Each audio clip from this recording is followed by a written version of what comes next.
প্রিয় লিসেনার্স, আপনাদের আরও একবার স্বাগতম জানাচ্ছি। আমি সজল।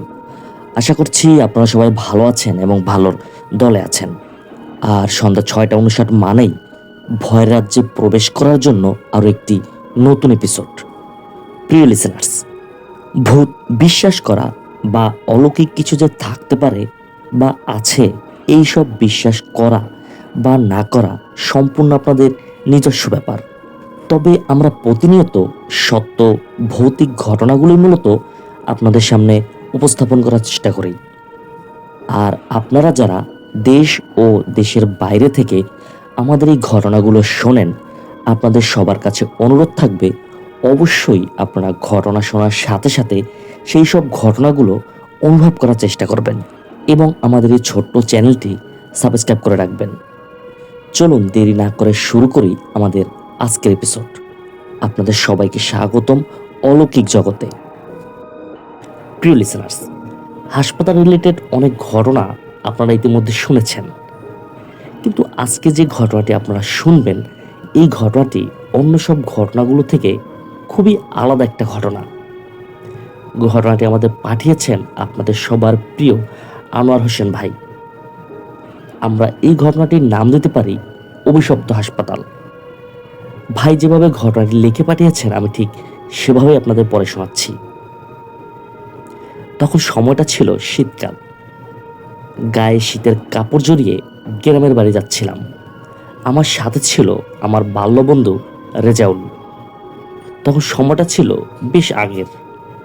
আমরা দুজনে কি করি, একটা বাইকে চড়ে আমাদের বোনের বাড়ির দিকে আমরা রওনা দিয়েছিলাম। রেজাউল আমার খুব ভালো একজন বন্ধু ছিল। যখন আমরা রওনা দিয়েছিলাম তখন সময়টা প্রায় রাত ৯টা বাজে। আমার বোনের বাড়ি ছিল আমাদের বাড়ি থেকে প্রায় ৬০ কিলোমিটার দূরে। রেজাউল বাইক চালাচ্ছিল। আমি প্রচণ্ড ঠান্ডা অনুভব করছিলাম তখন। রেজাকে আমি বলি আস্তে আস্তে বাইক চালাতে, যাতে ঠান্ডা কিছুটা কম লাগে। তখন আমরা একটা ফাঁকা জায়গায় এসে ও বাইকটা থামায় এবং পাশের একটা দোকান থেকে সিগারেট ধরিয়ে আনে। এমন সময় হঠাৎই দেখি রাস্তা দিয়ে একটা বাস চলে যাচ্ছে। রেজাউল কিছুক্ষণ তাকিয়ে থাকে এবং রেজাউল বলে, এই গাড়িতে একটা মেয়ে আছে, সে আমার পরিচিত। আমি ওকে জিজ্ঞেস করলাম যে তুই দেখলি কিভাবে? রেজাউল বলল, আমি তার ওড়না দেখে চিনে ফেলেছি। তখন আমি ওকে অনেকভাবে বোঝাতে চাইলাম যে একই রকম পোশাক তো অনেকেই পরতে পারে, কিন্তু ও বলে যে না, এটা আমার পরিচিত ওই মেয়েটাই হবে।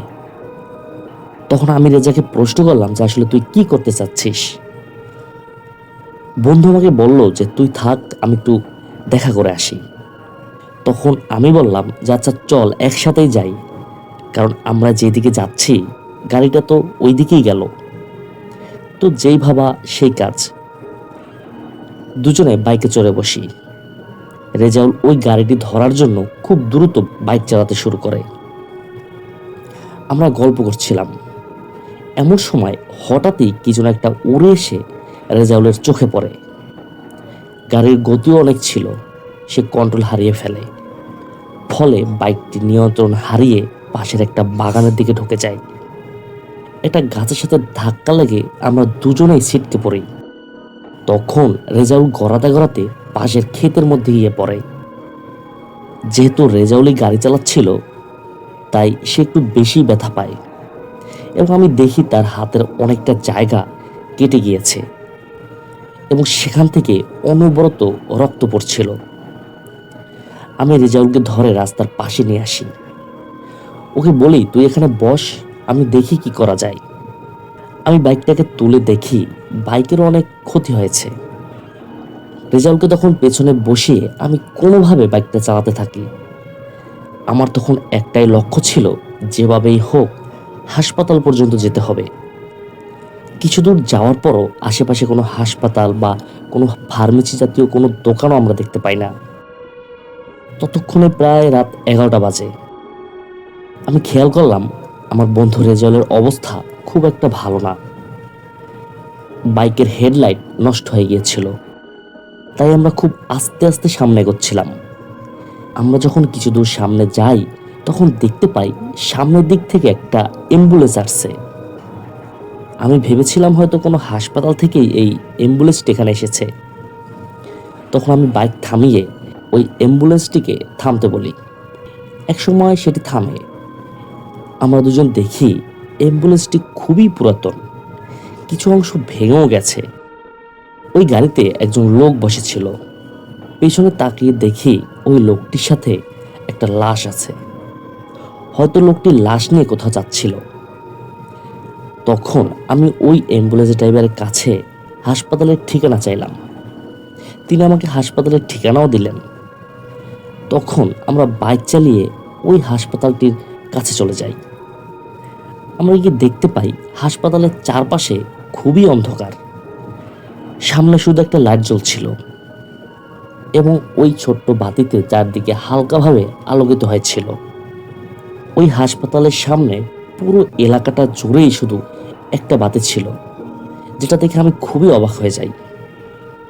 আমি চারপাশে ভালো করে তাকাই। আমি দেখি তেমন কোনো লোকজন এদিকে নেই। আমি ভাবলাম অনেক রাত হয়তো হয়েছে, এই জন্য সবাই ঘুমিয়ে পড়েছে। তখন আমি কি করি, ওই বাইকটাকে একদিকে পার্কিং করে রেজাউলকে নিয়ে হাসপাতালের ভেতরে যাই। আমি দেখতে পাই সামনে রিসিপশনে আমি দেখি একজন মহিলা বসে আছে। তাকে আমি বললাম যেন ভর্তি করিয়ে দেওয়া হয় রেজাউলকে। রেজাউলের ভর্তি হওয়ার পর ওই মহিলা আমাকে বলল, 61 নম্বর রুমে আপনারা যান। যেহেতু আমার বন্ধু রেজাউলের অবস্থা খুব গুরুতর ছিল, তাই তাকে ভর্তি করানো হয়। রেজাউলের অতিরিক্ত রক্তক্ষরণ হচ্ছিল। মূলত এই কারণে আস্তে আস্তে সে নিস্তেজ হয়ে পড়ে। আমরা তাড়াতাড়ি 61 নম্বর রুম খুঁজতে থাকি। একসময় পেয়েও যাই। আমারও কিছু চোট লেগেছিল, মাথায় আঘাতও লেগেছে, প্রচণ্ড যন্ত্রণা হচ্ছিল তখন। সেদিন অনেক রাত হয়ে গেছিল বলে নাকি ডাক্তার আসবে না। আর এইদিকে রেজার অবস্থাও ছিল আশঙ্কাজনক। আমি রেজাউলকে হাসপাতালে বেডে রেখে নিচে রিসেপশনের কাছে যাই। গিয়ে রেজাউলের অবস্থাটা ভালোভাবে বললাম, কিন্তু তিনি বললেন এখন কোনো ডাক্তার নেই। আমি তখন খেয়াল করি, আমি যখন ওই মহিলার সাথে কথা বলছিলাম তখন আমি দেখি কয়েকজন লোক মিলে একটা রোগীকে ধরাধরি করে হাসপাতালে নিয়ে আসে। আমার দেখে মনে হচ্ছিল এই লোকটি কোনো দুর্ঘটনার কবলে পড়েছিল। আর সেই রোগীকে ভর্তির পরে 71 নম্বর রুমে পাঠিয়ে দেওয়া হয়। আমি আবার রেজাউলের কাছে যাই। আমি গিয়ে দেখি ও ব্যথায় কাতরাচ্ছিল। কিছুক্ষণ ওই রুমে বসে থাকার পরে ক্লান্তিতে আমি যে কখন ঘুমিয়ে পড়েছি আমার মনে নেই। হঠাৎ জেগে উঠে দেখি বিছানায় রেজাউল নেই। আমি ভাবলাম রেজাউল কই গেল। আমি ওর নাম ধরে কিছুক্ষণ ডাকি, কিন্তু কোথাও রেজাউলকে আর খুঁজে পাওয়া যায়নি। আমি পুরো হাসপাতালটা জুড়ে খুঁজেও রেজাউলকে আর পাইনি। তখন আমি এক প্রকার দৌড়ে রিসেপশনে যাই। গিয়ে দেখি ওই মহিলা বসে আছে। তাকে আমি জিজ্ঞেস করি। তখন ওই মহিলা আমাকে বলে যে এখন যান, পেয়ে যাবেন। আমি অবাক হয়ে আবারও দৌড়ে রেজাউলের রুমে যাই। আমি তাকে সেখানেই পেয়ে যাই। রেজাউল শুয়ে আছে। আমি দেখি তাকে স্যালাইন দেওয়া হয়েছে। ওর পাশে আমি কিছুক্ষণ বসে থাকি। এমন সময় হঠাৎ খেয়াল করে যে হাসপাতালের যে রুমটিতে আমরা আছি সেখানে বারান্দা দিয়ে কে যেন হেঁটে অন্য পাশে চলে গেল। এটা দেখার পর আমি সেদিকে যাই, কিন্তু গিয়ে আমি সেখানে কাউকে দেখতে পাই না। তারপর আবার রুমে চলে আসি। রুমে যখন আমি আসি, ওর বেডের পাশে বসার পরে হঠাৎই আমার চোখ যায় কিছুক্ষণ আগে যে স্যালাইনটি রেজাউলকে দেওয়া হয়েছিল ওই স্যালাইনটির দিকে। আমি তখন বিভৎস একটা দৃশ্য দেখতে পাই। আমি দেখতে পাই স্যালাইনের নলের ভেতর দিয়ে অসংখ্য ছোট্ট পোকা রেজাউলের শরীরে ঢুকে পড়ছে। এটা দেখে আমি প্রচণ্ড ভয় পেয়ে যাই এবং খুব দ্রুত আমি স্যালাইনটা রেজাউলের শরীর থেকে সরিয়ে ফেলি। ঠিক এমন সময় পাশের রুমে কিছু একটা শব্দ করে উঠল। আমি সেখানে গিয়ে দেখি একটা মেয়ে, তার মাথার চুল অনেক লম্বা। সে হেঁটে হেঁটে ছাদের দিকে যাচ্ছে আমিও ওই মেয়েটির পেছনে পেছনে যেতে শুরু করি, কিন্তু ছাদে গিয়ে আমি দেখি সেখানে কেউ নেই। আমি অবাক হয়ে তাকিয়ে থাকি। সেখানে যদি কেউ নাই থাকে তাহলে এতক্ষণ আমি কার পিছু নিয়েছিলাম? আমি ফিরে আসি। ফিরে আসার সময় হঠাৎই সেই 71 নম্বর রুমের ভেতর থেকে অদ্ভুত একটা শব্দ শুনছিলাম। শব্দটা শুনে আমি জানালা দিয়ে দেখার চেষ্টা করি। আমি দেখতে পাই ওই রোগী ব্যথায় কান্না করছে। আমি চোখ সরাতেই যা দেখলাম, কিছুক্ষণের মধ্যে হাসপাতালটিতে কিছু একটা পরিবর্তন দেখা গেল। হঠাৎই হাসপাতাল ভর্তি রোগী, প্রতিটা বারান্দাতেও রোগী। আমি দৌড়ে রেজাউলের কাছে যাই। গিয়ে দেখি রেজাউল কিছুটা সুস্থ। আমি রেজার পাশে বসে পড়ি। রাত তখন 3টা বাজে। তখন সবাই বলছিল আজ নাকি ডাক্তার আসবে, ডাক্তার নাকি রাতের বেলায় রোগী দেখেন। আমি ভাবলাম তাহলে তো ভালোই হয়, কিন্তু 3টা বেজে ওঠার সাথে সাথে হাসপাতালের সবগুলো লাইট জ্বলছে এবং বন্ধ হচ্ছে। আমি বুঝতে পারলাম না যে কি এমন হচ্ছে যার জন্য লাইট বারবার বন্ধ হচ্ছে এবং জ্বলছিল। কিছুক্ষণের মধ্যেই হাসপাতালগুলোর লাইট নিভে যায়। আমি ভাবলাম হয়তো বিদ্যুৎ গিয়েছে। আমি রেজাল্টের পাশেই বসেছিলাম। অন্ধকারে ভালো কিছু দেখাও যাচ্ছিল না। সবাই রোগী নিয়ে বসে আছে। তখন কয়েকজন বলতে শুরু করে, ওই তো ডাক্তার এসেছে, এখন সে রোগী দেখবে। তখন আমি অনেক কি বললাম, রোগী কিভাবে দেখবে, এখন তো অন্ধকার। শুধু কোণার দিকে একটি লাইট জ্বলছিল, ডিম লাইটের চেয়েও কম আলো ছিল। আমি ভেবেই পাচ্ছিলাম না এটা কিরকম হাসপাতাল। এসব ভাবতে ভাবতে দেখি বারান্দা দিয়ে কি যেন একটা সাদা কাপড় পরা, সেটা 71 নম্বর রুমের দিকে চলে যায়। আমি আবার ওইটা দেখার জন্য উঠে যাই। ডাক্তার আমাদের রুমে না এসে পাশের রুমে কেন গেল? আমি রেজাউলকে বলি, তুই একটু বস তো, আমি আসছি। এই কথা বলে অন্ধকারে আমি হাঁটতে হাঁটতে ওই পাশের রুমে গিয়ে দাঁড়াই। আমি কান পেতে শুনি ভেতরে কে যেন বারবার বলছিল যে বাঁচাও আমাকে। আমি খুব ভয় পেয়ে যাই। ভেতরে যে কি হচ্ছে এইটা দেখার জন্য দরজার সামনের পর্দাটা সরাতেই আমি দেখতে পাই একটা সাদা কাপড় পরিহিত কি যেন একটা রোগীর শরীর থেকে মাংস ছিঁড়ে ছিঁড়ে খাচ্ছে। এর একটু পরেই আবার কয়েকজন লোক মিলে ওই রোগীকে বেডে শুয়ে দেয়। তাদের শরীর থেকেও সাদা অবয়বটি খুবলে খুবলে মাংস খাচ্ছিল। এইটা দেখে আমি তো খুবই ভয় পেয়ে যাই। আমি ভাবলাম যে সর্বনাশ, আমরা কোথায় এসে উঠছি। এরা তো কোনো মানুষকে চিকিৎসা না দিয়েই মানুষের মাংস খাচ্ছে। আমার আর বোঝার বাকি রইল না যে এই হাসপাতালটিতে কি ঘটতে যাচ্ছিল। আমি সেখান থেকে দৌড়ে আসার সময় পাশে কিছু একটার সাথে আমার ধাক্কা লাগে। সেদিকে তাকাতেই দেখি একটি ভয়ঙ্কর সাদা অবয়ব, সাদা কাপড় পরিহিত অবস্থায় যেটি দাঁড়িয়েছিল ঠিক আমার সামনেই। কিছু বুঝে ওঠার আগেই আমি সেখান থেকে দৌড়ে রেজার কাছে যাই। আমি গিয়ে দেখি রেজাউল বিছানায় নেই। আমি চমকে উঠি। আমি চিন্তা করি যে এই অবয়বটি কি তাহলে রেজাউলকে নিয়ে গিয়েছে। এইসব কিছু উল্টাপাল্টা আমি ভাবছিলাম। রেজাউলকে আমি প্রায় পাগলের মতো খুঁজতে শুরু করি এবং ওকে ডাকতে শুরু করি, কিন্তু ততক্ষণে সেই সাদা কাপড় পরিহিত অবয়বটি আমার কাছে আসে। এইটা দেখেই আমি দৌড়ে রুম থেকে বের হয়ে যাই, কিন্তু পালাবো কোথায়? সব জায়গায় তো সেই ভয়ঙ্কর অবয়বটি চলে আসছিল। তখন আমি ভাবলাম নিচতলায় রিসিপশনে একটা মহিলা আছে, তার কাছে গেলে হয়তো রেজাকে পেলেও পেতে পারি। আমি দৌড়ে সেখানে যাই, কিন্তু গিয়ে দেখতে পাই রিসিপশনে কেউ নেই। এমনকি সেখানে কোনো রিসিপশনও নেই, কোনো চেয়ারও ছিল না। ডাস্টবিনের মতো নোংরা হয়ে আছে পুরো রিসিপশন। আমি কিছুই বুঝতে পারছিলাম না কি ঘটছিল আমার সাথে। এমন সময় হঠাৎই দেখি মেন দরজার দিক থেকে রেজাউল আসছে। ওকে দেখে আমি একটু শান্তি পাই।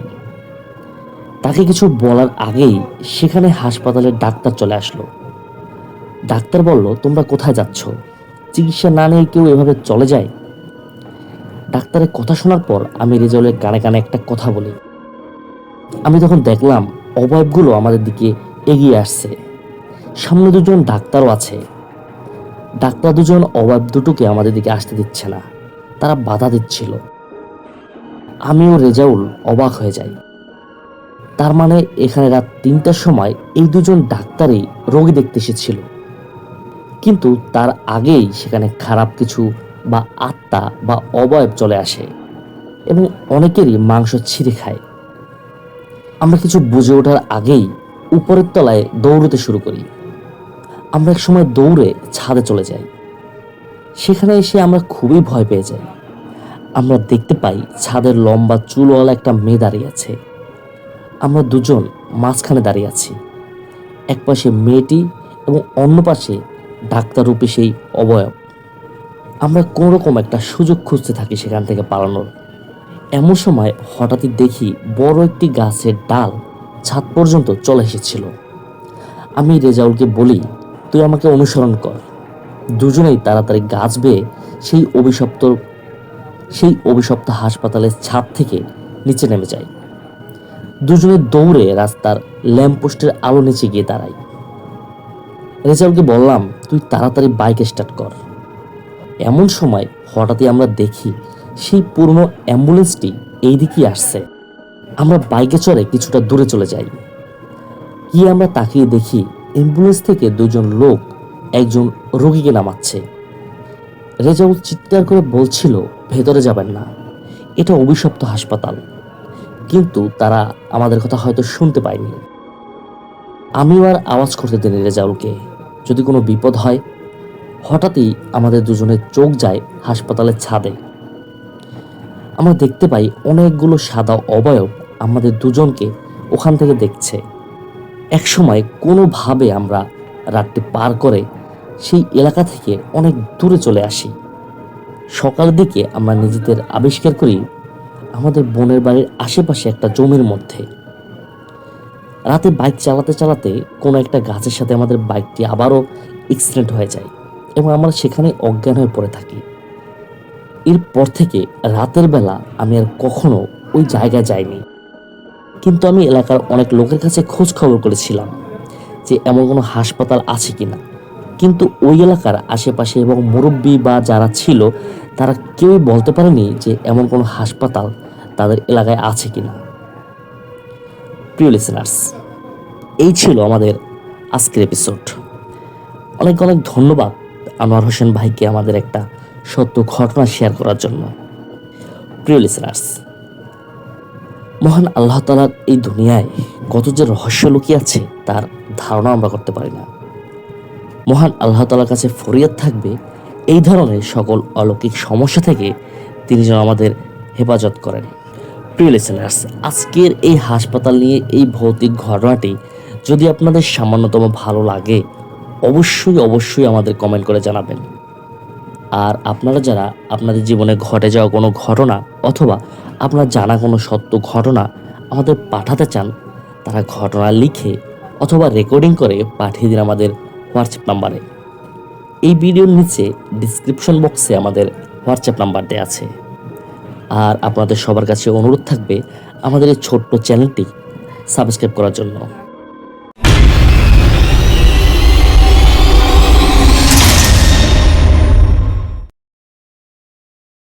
প্রিয় লিসেনার্স, এখন যে ঘটনাটি আমি আপনাদের সাথে শেয়ার করব, আজকের এই ঘটনাটি আমাকে লিখে পাঠিয়েছেন জাহিদুল ইসলাম নামের এক ভাই। আজকের এই ঘটনাটি একটা গ্রামের একটি বটগাছ কেন্দ্রিক ঘটনা। ওই গ্রামের একজন সাধারণ মানুষ ছিল যার নাম করিম মিয়া। তিনি তার বাবার আদি ভিটাতেই বসবাস করতেন। তার বাবার কিছু জমি জমাও ছিল, কিন্তু করিম মিয়া দারিদ্রতার কারণে ওইসব জমিগুলো একে একে বিক্রি করে দিচ্ছিলেন। তখন শুধুমাত্র তার পৈতৃক ভিটাটাই ছিল। করিম মিয়ার বাবার নাম ছিল সৈয়দ শওকত মিয়া। তার বাবা যতদিন বেঁচে ছিলেন ততদিন তাদের সংসার খুব ভালোভাবে চলত। তারা ছিলেন সৈয়দ বংশ, অনেক জমি জমা এবং টাকা পয়সার মালিক ছিলেন তারা। কিন্তু তখন সেই গৌরবশালীর দিন চলে গিয়েছিল। সৈয়দ বংশের আর কোনো নাম দাম ছিল না। করিম মিয়া দিন দিন গরিব হচ্ছেন। তার সংসারে খরচ চালানোটাই তার জন্য কঠিন হয়ে যায়। তার ছেলেমেয়েরা ঠিক মতন স্কুলেও যেতে পারছিল না। করিম মিয়া এই যে গরিব হয়ে যাওয়ার একমাত্র কারণ ছিল তার অসুস্থতা। ঘরে চাল ডাল জমি জমা, এমনকি তার স্ত্রীর গয়না পর্যন্ত তিনি বিক্রি করে দিয়েছিলেন। একটা সময় ঘরটাও বিক্রি করে দিয়েছেন। এরপর একটা ছোট্ট টিনের ঘরে তারা বসবাস শুরু করে। তার স্ত্রীর নাম ছিল পরিমন বানু। করিম মিয়া যখন শরীর ভালো থাকে তাহলে তিনি কাজের সন্ধানে বের হতেন, কিন্তু বেশিরভাগ সময় তিনি খালি হাতেই ফিরতেন। অসুস্থ শরীরের জন্য তাকে কেউ কাজও দিতে চাইতো না। একদিন করিম মিয়া আর বাড়ি ফিরলেন না। হতাশা তাকে এতটাই ঘেরাস করেছিল যে তিনি বেঁচে থাকার কোনো মানেই খুঁজে পেলেন না। করিম মিয়ার বাড়ির পাশে ছিল একটা পুরনো বটগাছ। ওই বটগাছটির বিশাল ডালপালা ছড়িয়ে পড়েছিল আশেপাশের পুকুরের দিকে। একসময় মোগল সম্রাট এই বটগাছটা লাগিয়েছিলেন যাতে গ্রামের মানুষ দূর যাত্রায় ছায়া পেতে পারে। ভোরে আলো ফুটতেই গ্রামের মুসল্লিরা যখন ফজরের নামাজ পড়তে বের হন, ওই নামাজে যাওয়ার পথে বটগাছের ডালে ঝুলন্ত একটি মৃতদেহ দেখতে পান তারা। কিছু লোক ভয় আর মসজিদে যায় না। তারা ভেবেছিল এটা ভূতের কাজ। সূর্যের আলোতে পরিষ্কার হলো করিম মিয়ার ঝুলন্ত দেহটাই তারা দেখেছিল। স্বামীর মৃত্যু সংবাদ শুনে পরিমনবাবু বারবার জ্ঞান হারাচ্ছেন। তার অবুঝ ছেলেমেয়েরা বুঝতে পারছিল না যে কি ঘটেছে। করিম মিয়ার লাশ নামানো হয় এবং সবাই ভাবতে শুরু করলো যে এটা কোনো ভূত পেতনির কাজ।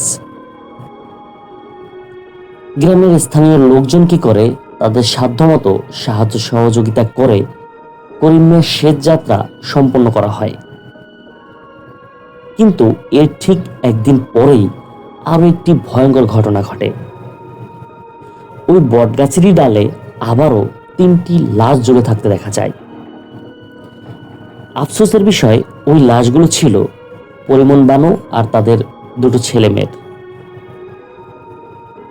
গ্রামের মানুষজন তাদের মৃতদেহ দেখে একেবারে স্তব্ধ হয়ে যায়।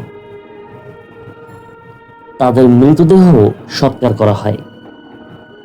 গ্রামের মানুষ এক প্রকার ভেবে বসে ওই বটগাছ এবং তার নিচে যে পুকুর সেটা অভিশপ্ত হয়ে গেছে। গ্রামবাসী ওই জায়গাটা মোটামুটি এড়িয়ে চলতে শুরু করে। এমনকি দিনের বেলাতেও আর কেউ সেদিকে পা রাখার সাহস করত না। এভাবেই সময় গড়িয়ে চলে। এই করিম মিয়ার ঘটনা ঘটার পরে প্রায় 5 বছর কেটে যায়। ওই গ্রামের আরেকটি যুবক, নাম আশরাফুল, তিনি শহরে থাকতেন। শহর থেকে ছুটি কাটাতে গ্রামে গিয়েছিলেন। সে তার বন্ধু জাহিদের সঙ্গে সময় কাটাতে ওই বটগাছের নিচে যায়। বিশাল বটগাছ দেখে আশরাফুল মুগ্ধ হয়ে যায়, কিন্তু পরে তার মধ্যে ভয়ের আভাস আসে। তার বন্ধু জাহিদ তাকে কিন্তু বারবার বলেছিল যে বটগাছের নিচে যাওয়ার কোনো দরকার নেই, কিন্তু আশরাফুল তা মানে নেই। সে কি করে, ওই যে ডোবার পাশে বা যে দিঘিটা ছিল তার পানিতে আশরাফুল ঝাঁপ দেয় এবং তারপর থেকেই আশরাফুল নিখোঁজ হয়ে যায়। সেদিন রাতে আশরাফুল আর বাড়ি ফিরল না। তার পরিবার এবং গ্রামবাসীরা তাকে খুঁজতে বের হয়, কিন্তু সারা রাত খুঁজেও আশরাফুলের আর কোনো সন্ধান পাওয়া যায় না। সকালের দিকে সবাই বটগাছের নিচে যখন যান, গিয়ে তারা দেখতে পান ওই আশরাফুলের মাথা ডোবার পানিতে ডুবন্ত অবস্থায় রয়েছে, কিন্তু তার শরীর দেখা যায় না। সেই মাথা দেখে সবার হৃদয় কেঁপে ওঠে।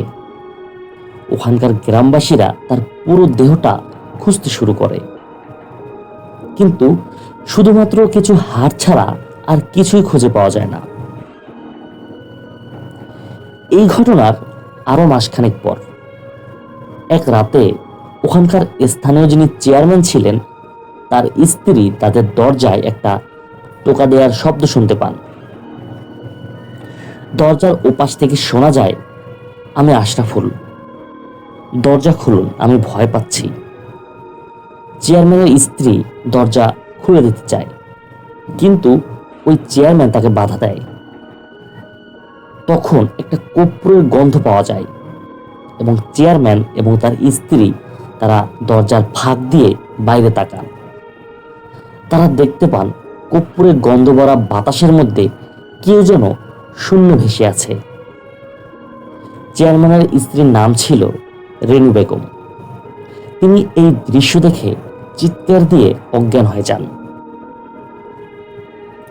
এরপর ওই গ্রামবাসীদের মধ্যে এই আতঙ্কটা আরো বেড়ে যায়।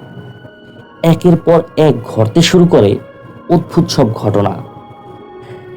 হঠাৎ একদিন রাতে চেয়ারম্যান সাহেব দেখেন যে তার স্ত্রী তার বাসায় নেই। তিনি স্ত্রীকে খুঁজে না পেয়ে ঘরের মধ্যে আশেপাশে সব জায়গায় খুঁজে দেখেন। রাত তখন মধ্যরাত ছিল। তিনি কি করেন, তার একজন চাকরকে নিয়ে আশেপাশের কয়েকটা বাড়িতে যান তার স্ত্রীকে খোঁজার জন্য। বলা বাহুল্য, ওই গ্রামে তখন পর্যন্ত কিন্তু বিদ্যুতের আবির্ভাব হয়নি। তো এলাকার মধ্যে মোটামুটি সবাই জানতে পারে যে চেয়ারম্যানের স্ত্রী রাতের বেলা নিখোঁজ হয়ে গেছে। এই ঘটনা শোনার পর ওখানকার স্থানীয় গ্রামবাসীরাও চেয়ারম্যানের স্ত্রীকে তার সাথে খুঁজতে বের হয়। সব দিকে জানাশোনা যত বাড়ি ছিল বা সম্ভাব্য যে জায়গাগুলো ছিল যেখানে তিনি যেতে পারেন, সব জায়গায় খোঁজা হয়, কিন্তু রানু বেগমকে আর খুঁজে পাওয়া যায় না। ফজরের আজানের পর পর ওই গ্রামবাসীদের মধ্য থেকে কয়েকজন বলে যে চলো আমরা ওই বট গাছটার নিচে গিয়ে খুঁজে দেখি। সবাই তার কথা সায় দেয়। চেয়ারম্যান সাহেব সহ গ্রামের আরো কয়েকজন মুরব্বীরা মিলে ওই বট গাছের নিচে যায় রানু বেগমকে খোঁজার জন্য। তারা এক প্রকার ধরেই নিয়েছিল যে সেখানে হয়তো কোনো অস্বাভাবিকভাবে রানু বেগমকে পাওয়া যেতে পারে, হয়তো জীবিত বা হয়তো বা মৃত। কিন্তু অদ্ভুত ব্যাপার, সেখানে তাকে আর পাওয়া যায় না। তারা পাশের ওই ডোবা বা দিঘিতে জাল ফেলে, সেখানেও খোঁজা হয়, রানু বেগমকে আর পাওয়া যায় না। সারাটা দিন এভাবেই কেটে যায়। প্রিয় লিসেনার্স, প্রথমেই বলেছিলাম এই বট গাছটার অনেক ডালপালা ছড়ানো ছিল, একদম ঝাপসা ছিল গাছটা। তো বিকেলের দিকে যখন সন্ধ্যা ঘনিয়ে আসবে, এমন সময় একজন কিশোর দেখতে পায় বট গাছের পাতার নিচে একেবারে উপরের ডালের দিকে কেউ একজন শুয়ে আছে। তিনি এই দৃশ্য দেখে সবাইকে ডাক দেন। সবাই তাড়াহুড়ো করে সেখানে আসে। কয়েকজন যুবক মিলে গাছে চড়ে যায়। গাছে চড়ে তারা দেখতে পায় চেয়ারম্যানের স্ত্রীর মৃতদেহ বট গাছের ডালের সাথে ঝুলে আছে। কিন্তু ভয়ঙ্কর ব্যাপার যেটা ছিল, তিনি আসলে কোনো গলায় দড়ি বা কোনো রশির সাহায্যে ঝুলেছিলেন না। তাকে হত্যা করা হয়েছিল তার নিজের মাথার চুল গলায় পেঁচিয়ে আর এক মাথার চুল গাছের সাথে পেঁচিয়ে। খুবই মর্মান্তিক মৃত্যু হয়েছিল তার। চেয়ারম্যানের স্ত্রীর লাশ সেখান থেকে নামিয়ে আনা হয়। এরপর গ্রামবাসীরা সবাই মিলে তাকে সৎকার করেন। মূলত এইসব ঘটনার পর ওই গ্রামে একটা আতঙ্ক ছড়িয়ে পড়ে। পারতপক্ষে কেউ ওই গাছের আশেপাশে দিয়েও যাতায়াত করত না। মূলত এতক্ষণ আপনারা যে ঘটনাটি শুনেছেন, এই ঘটনাটা কলকাতার কোন একটা জায়গায়। ঘটনাটি জাহিদুল ইসলাম সংগ্রহ করে দিয়েছিলেন তার এক মামাতো ভাইয়ের কাছ থেকে। প্রিয় লিসেনার্স, এই ছিল আমাদের আজকের এপিসোড। মহান আল্লাহ তাআলার এই দুনিয়ায় কত যে রহস্য লুকিয়ে আছে তার ধারণা আমরা করতে পারি না। মহান আল্লাহ তাআলার কাছে ফরিয়াদ থাকবে এই ধরনের সকল অলৌকিক সমস্যা থেকে তিনি যেন আমাদের হেফাজত করেন। প্রিয় লিসেনার্স, আজকের এই পডকাস্ট নিয়ে এই ঘটনাটি যদি আপনাদের সামান্যতম ভালো লাগে, অবশ্যই আপনারা আমাকে কমেন্ট করে জানাবেন। আর আপনারা যারা আপনাদের জীবনে ঘটে যাওয়া কোনো ঘটনা অথবা আপনার জানা কোনো সত্য ঘটনা আমাদের সাথে শেয়ার করতে চান, তারা ঘটনা লিখে অথবা রেকর্ডিং করে পাঠিয়ে দিন আমাদের হোয়াটসঅ্যাপ নাম্বারে। এই ভিডিওর নিচে ডিসক্রিপশন বক্সে আমাদের হোয়াটসঅ্যাপ নাম্বার দেওয়া আছে। আর আপনাদের কাছে অনুরোধ থাকবে আমাদের এই ছোট্ট চ্যানেলটি সাবস্ক্রাইব করার জন্য। ইনশাল্লাহ পরবর্তী কোনো ঘটনা নিয়ে আবার আপনাদের সামনে আসব। সেই পর্যন্ত সবাই ভালো থাকুন, সুস্থ থাকুন। আসসালামু আলাইকুম।